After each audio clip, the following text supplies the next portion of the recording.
change is a choice, and if you choose to change, you're at the right place. Week 6 of Candito's program. This week was about 1 repetition maxes again. In the little picture you can see 110 in week 0, and in the other video you saw a pretty easy 110 this week. This is 115 where I failed the same as I did with 110 in week 0. I felt, however, that I could get it if I put in a little bit more effort, so that's what I did. Here you can see that I get it with a lot of grinding. So we'll watch it again in slow motion to compare the depth. The red line is from week 0, the green line is the depth you should have at minimum, and the blue line was the depth of this week.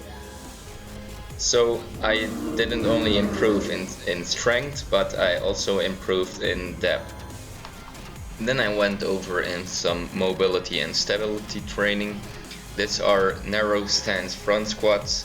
I also did wide stance back squats and narrow grip overhead squats. If you are only interested in the big lifts, where I try to improve my 1 repetition max, you can look at the times in the description on YouTube.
In the little picture you can see 115, which is my previous 1 RM.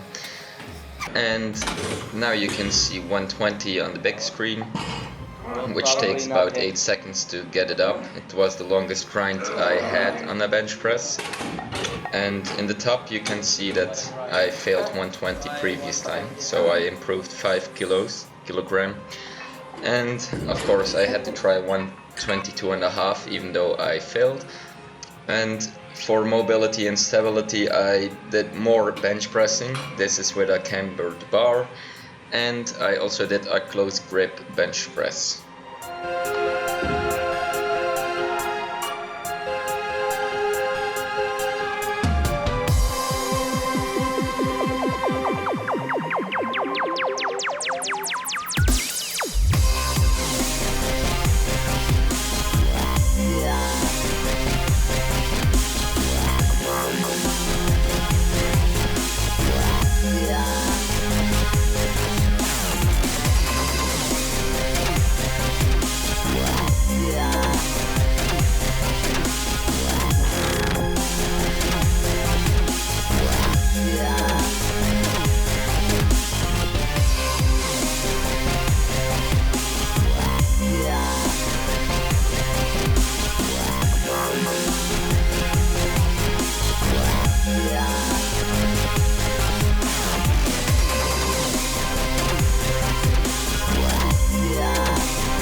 In the little picture you can see 140 which I fail, and in the big picture you can see 140 which I get. I did lose the grip, so I went down too early. In the big picture it's 150 I failed, and I went to 145 which I got with decent form, but it's not on point at all. So that's why I will do some stationary holds later on. Here is 150 which I get, but it's not good at all, so it doesn't count. And then I tried 150 again, but as you can see I couldn't even get it from the ground. Then I did some dumbbell holds, 30 seconds each hand, and this I did 2 times. It's to improve grip strength. After that, I believe I went into the stationary holds, which is to improve form in the lower back, to keep it straight, and also your grip strengthens. And I also did some dynamic hamstring stretches to get a little bit more mobility in. This was it for the first training cycle. Next week I'll start my second one, and see you next time. Just kidding. If you go to the end, you can see my improvements of this training cycle. See you next time.